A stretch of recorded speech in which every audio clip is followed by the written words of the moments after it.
crucified is cursed. It's like a symbol of being cursed. Yeah. If you were holy, you could never been crucified in the first place. You know. So the replacement theory here kind of makes sense to me in the sense where the joke, if you like, for lack of a better term, was really on those people who wanted to kill Jesus so badly that they thought they killed him, but they didn't really kill him. Someone else.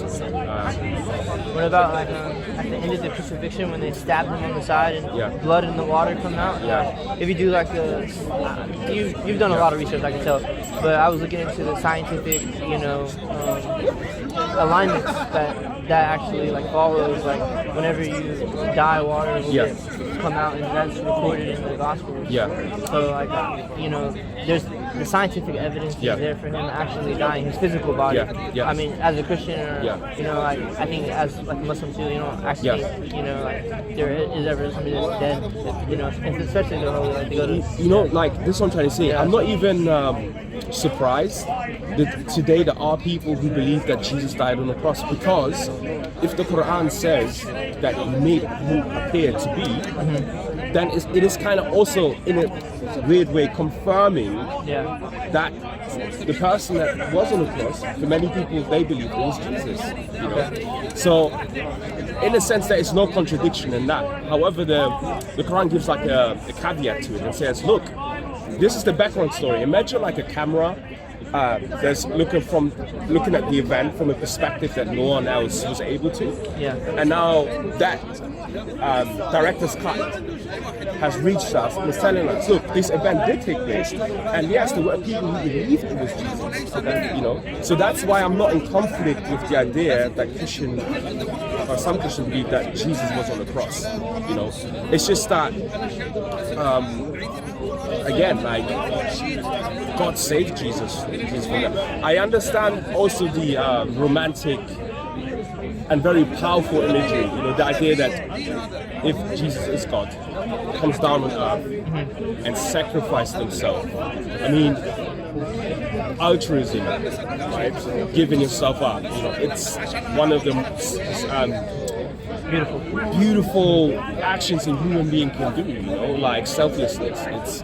It's something that the Bible, the Quran, and the Jewish text promotes, to be selfless. But I thought about this for a second, a couple of weeks ago, and I was like, the whole idea of like God coming down to earth, it's a very sort of like human-centric idea, because now it's not about God any longer, but it's about us.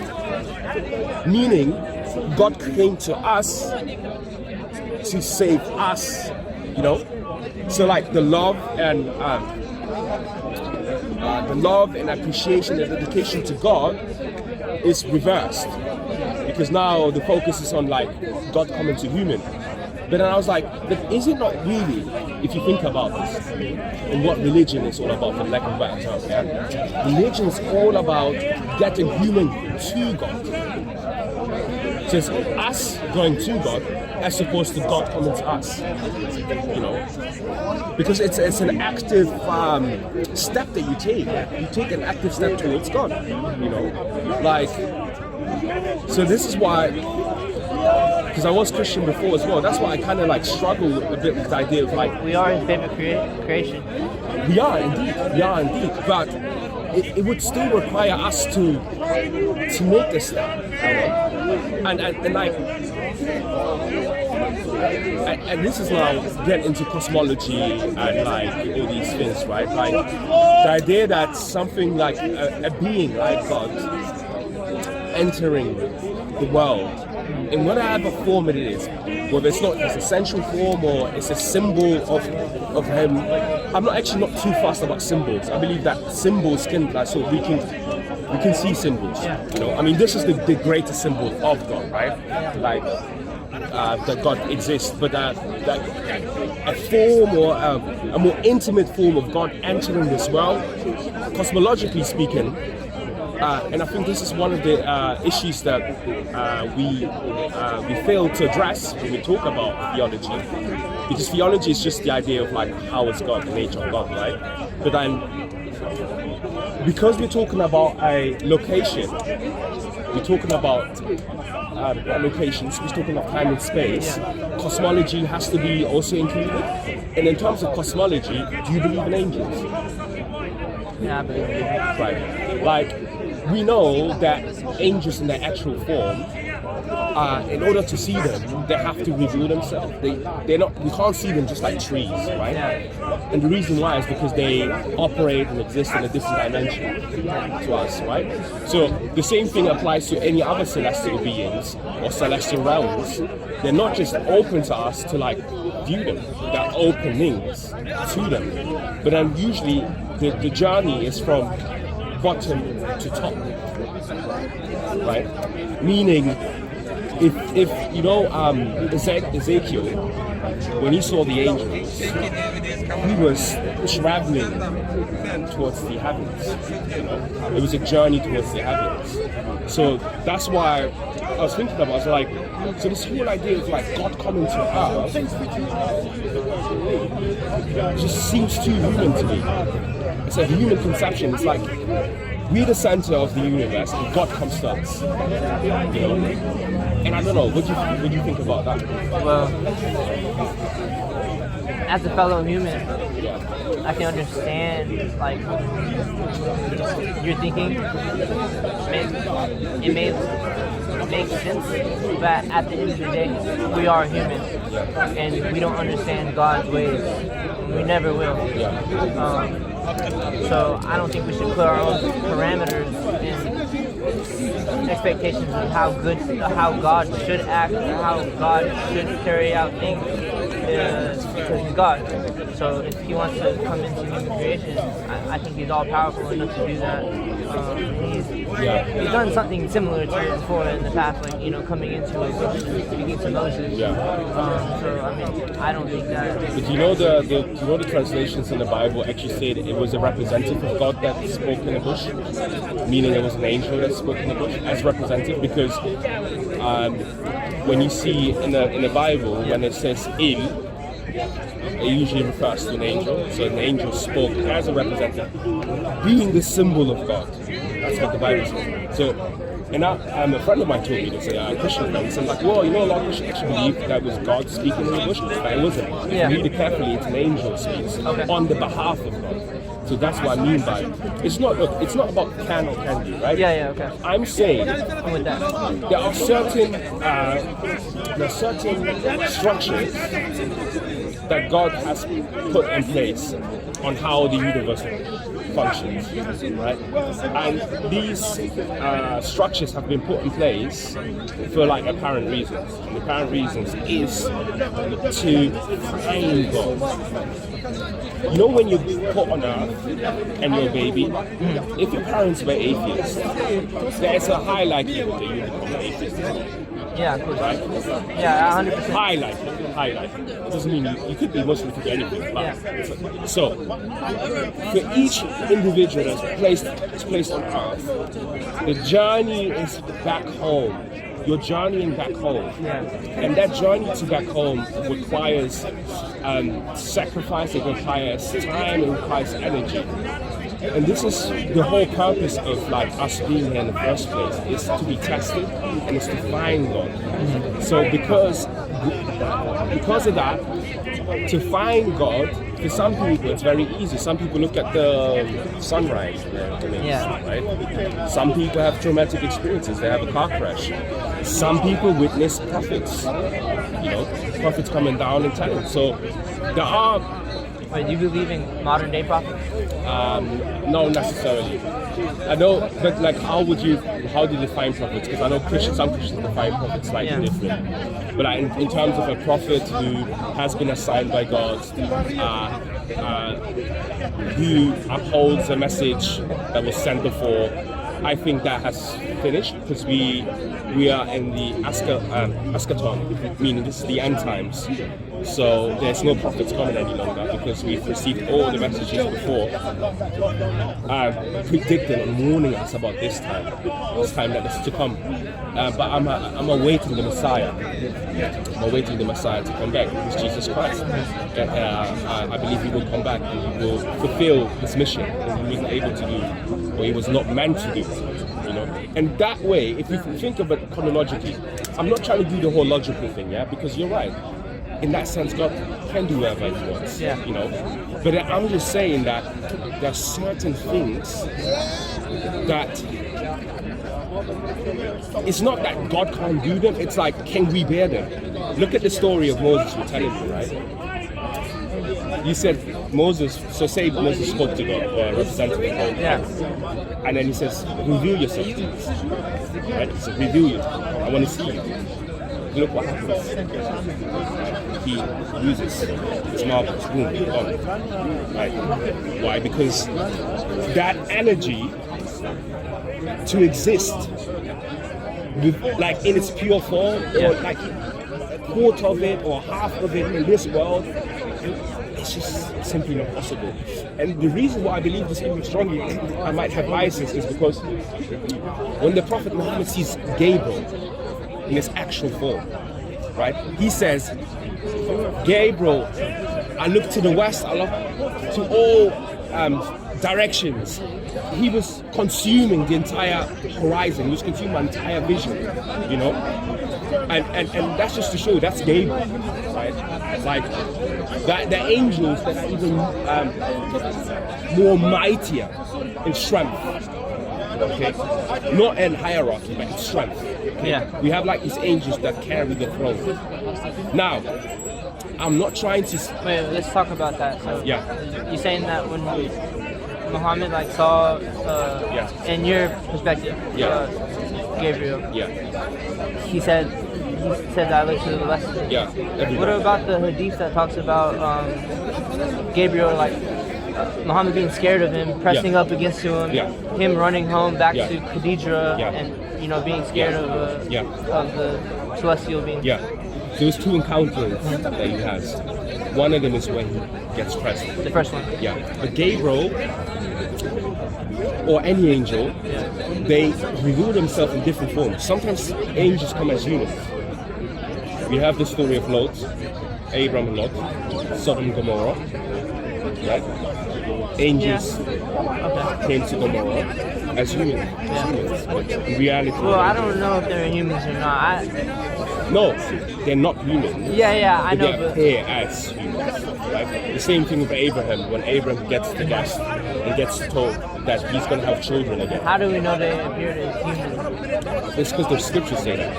I don't know. No, but doesn't it say in the Bible? I think it does say in the Bible that angels appear slightly differently, and that's why the story of Ezekiel is so important, because he sees the cherubims in their actual form again, and the big wings. Yeah, and they look scary. They look freaking scary, right? Not like the way we Christians angels. Not like the Hollywood angels. Yes, exactly. And that's probably why the prophet was scared when he saw what he saw. Like, he's like, what the hell is this, right? Yeah, but in the Bible, it doesn't talk about an angel ever pressing up against somebody, or they always say do not be afraid.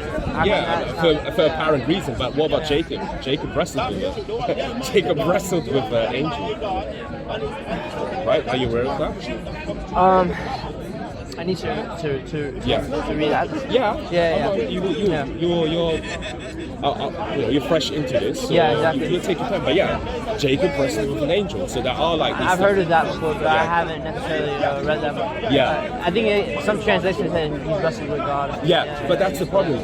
It's not God, it's the representation of God. Yeah, that makes sense. In the original Hebrew, it makes total sense. Because you have some people that are just disingenuous. How did he wrestle with God? That's obviously a translation. You got to go back to the Hebrew. But you see that's what I'm trying to say. That's already there. You see what I'm talking about when it comes to these ideas, that it's so human-centric. So you're telling me a human wrestled with God. But this is what I'm saying, the estimation. And I would love to have. I don't think he physically wrestled with God, but I think Either it way. could be like theologically wrestled with didn't want to go forth with doing that angel's command, like I know. second guessed it. But you know what wrestling means. Wrestling. If you say wrestling means there's you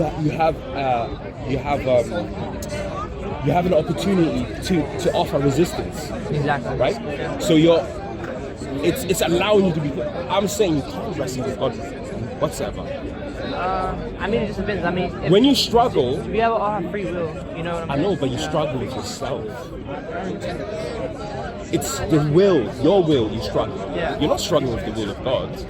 Because say this, even if you were to wrestle with yourself and the will of God says you're dying tomorrow, are you going to be able to extend your death? You wouldn't. That's the will of God. Yeah. Regardless of what happens, the will of God will take place. What you're really wrestling with, and whatever these prophets were wrestling with, Jonah is another one. He's up with Jonah. He was meant to do something. He was meant to go to Nineveh, right, and preach, and that's how he ended up in the whale. Yeah. There was no wrestling. He was at the behest. He was at the mercy of God. See, there's no wrestling with God in that sense. It's more the wrestling that you do with yourself, because you know what you're supposed to do, but you don't do it. Exactly. Yeah? Again, I don't mean to be preachy or anything. Nah, this is the best conversation I had. You have some aggressive people Yeah. over here just Yeah. having some very ingenuine conversations. I agree. My whole thing is that because I was Christian before, I have I guess I'm a bit more sensitive when I talk to my Christian brethren, because I understand how they view the world, and it's not done out of, at least for the most Christians I talk to, they don't do it because they want to be there's any ego involved. They don't do it because they want to mislead people. Do you know what I mean? It's because they're convicted. They have convictions and beliefs and there are particular reasons why they believe this. It's not just out of thin air. I would love to see a revolution in terms of an awakening amongst my Christian brethren, looking at maybe the text slightly different, because the idea is that if you walk away from the idea of crucifixion, it's like you're turning your back on Jesus Christ. That's true. And that's very, very, very painful if you think about it. The crucifixion is the reason I asked you about the crucifixion. I asked people that's the most important events I think in history, secular history. Everything. That's the most important event ever, in my opinion. And even I think Muslims' opinion as well, because that's why you have different religions. That event itself, God allowing people to witness somebody that looked like Jesus die. That was the formation of Christianity. Take it. Yeah, brothers and sisters, I'm having a beautiful conversation with this brother. He's come to the Christian religion quite recently, so I appreciate him. I don't know too much myself, but he really seems to not know too much himself, and he's sort of investigating and asking the right question. And the reason why I do these videos, or the reason why I have these discussions in that way, is because it encourages humanity, you see? It encourages humanity. My problem is, and you've probably seen some of my videos recently where I was a bit more angrier. The reason why I was acting that way is when I feel that other people's humanity, my humanity, is being undermined, I think it's perfectly fine to have these discussions. It's perfectly fine to disagree. And also it's perfectly fine to see where the person comes from. Some empathy, sympathy, being sympathetic towards the person and understanding that the person has those beliefs for particular reasons, as opposed to always looking at people as stupid or mischievous, or this person, he doesn't want to see the truth. But he doesn't want to see the truth. Also, it's a very arrogant statement. What? Just because you're saying it? Could I say he doesn't see the truth because I'm saying it and he's not taking the truth? Is the truth attached to me, or is the truth attached to Allah? You know, and then who guides? Is it Allah or is it us? We're just mouthpieces, we're just vessels. You know, that's why, regardless of how the person receives the information, you have done your job. You've talked to the person. He's giving you courtesy. You give him courtesy back. And you leave the rest to Allah subhanahu wa ta'ala. So I don't know if the brother's going to come back. If he isn't, I would appreciate him. And yeah, thank you very much for watching. I think he's not coming back.